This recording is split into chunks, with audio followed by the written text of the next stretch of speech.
Alrighty, so this is the newly released Marvel Legends Venom from Spider-Man 2, the video game. And I've not played Spider-Man 2 just because it was on PS5 forever, just released on PC, I think like 3 months ago. And they really don't ever discount those kinds of games on Steam. So I'm just trying to justify the $70 price tag. But, so I don't have a Venom figure before buying this in my collection. I did have a statue, but I've always kind of wanted a figure just more for articulation and posing. And, you know, there is the Hot Toys one, but I don't feel like paying upwards to $300-400 just for a Venom figure. Although I know it's big, but I saw a video where a guy, he was like, hey, I was barely messing with the joints and the leg popped off. It's like, oof. So this was $59.99 on Amazon. Actually released earlier than it was supposed to because I pre-ordered it and it said like June 6th and it came out like the first week of May. And I had pre-ordered it because a lot of people got it early in advance and I saw all the videos. It was a huge figure. I was kind of shocked for a Marvel Legends figure to be so big. So pre-ordered it, came in, and so as you can see, I mean, it comes in a huge box, and it comes with enough accessories that I think it's good for the price tag. And I do hope they do, because I see it's the Gamerverse, I do hope they kind of pull more from games and stuff. But yeah, interesting, because I feel like the boxes for figures used to kind of show the figure and what it comes with. But it's more of just an explanation of Venom and art from the game. So I will get the figure out now. So here is the Marvel Legends Gamerverse Venom from Spider-Man 2. And I'm honestly surprised that he stood up so well because I've been having a problem. I usually have him on the top of my shelf. I've been having a problem where he just won't stay upright. But he's staying upright now, so awesome. I will say, so you have the tendrils, which I assume if you buy Spider-Man or another figure, they're kind of supposed to fit right here.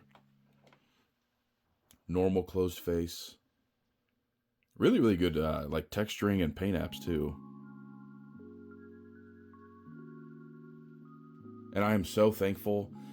So we have we have two closed fists with the peg.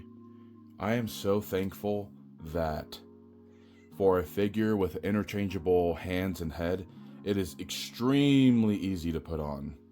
Like, so many figures, whenever they have alternate heads, whatever, they make it so difficult to put a new head on or whatever. And so with this one, it's much easier. But you see, just like, he's got that wet, darker look, almost like, you know, how the symbiote would be. Now, I've barely, you know, I took him out of the packaging and put him up on my shelf. There's paint chipped right here. I will say one QC problem I've found is, you see, double joint. It's supposed to be bend here. On this one, you can bend here, but I literally cannot get that to come undone. I mean, it's like they fused it together. So that does kind of bum me out.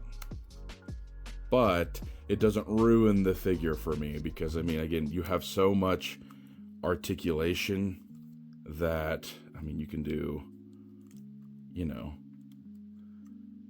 like a pose like this. Not sure if he's going to stand up. Probably not, just because weight distribution. You can figure it out, you know?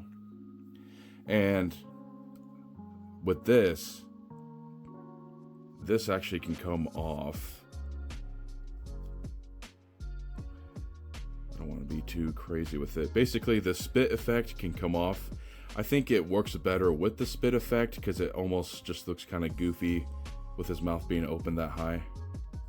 But you can take the head off. Put the new head on. Bingo. See? Super, super easy. I'm not the biggest fan of just like the closed face with the smile. I feel like with all the stuff that they give you and the poses you can do, it makes sense to have that. And so what you can do is unpeg it, and then the tendrils actually just peg in. You can do it on either hand, but it really does look like it's supposed to be on the right hand or left hand. So like that. And, you know, maybe do it like that so you can have him holding a figure by the neck. I've tried to kind of figure out a good pose, but can't say I figured it out just yet. I had thought to potentially try to hang this off the wall and kind of do a pose, but it just doesn't seem to really work. And even just being up on the shelf, I have better, you know, if you're posing with another figure, sure. But I really think to show his mass and just, you know, utter size, it's best to just have the normal hands. And also something I didn't notice, and then I realized as I was posing him, you know, like a few days ago, is you can swivel the arm back and forth on top of bicep swivel and even a ratchet right here. So it's like they really went out of their way with this figure, because, you know, you can crunch forward, back, so you can really do the screaming up pose. So I have him like this.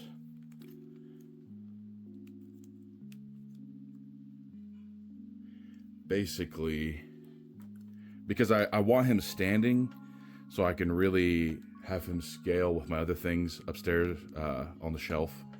But I push the chest back so you can see, you know, it's the ab crunch is pushed back and kind of like this, and him just looking up kind of to the side so you can actually see his face. And I feel like that kind of works. Just need to get him to stand properly. I swear he has problems standing, and it does kind of suck when there we go. So you can kind of get him. Bingo.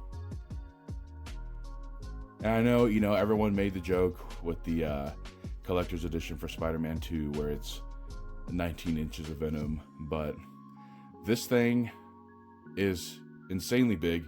And I'm just, you know, I'm really hoping that they make more figures this big, because it shouldn't have to be like 6-inch figure or HasLab that's $300. You know, give me that in between, please. But I'll put some figures next to him just so you can kind of see a size comparison. Alrighty, so a couple things.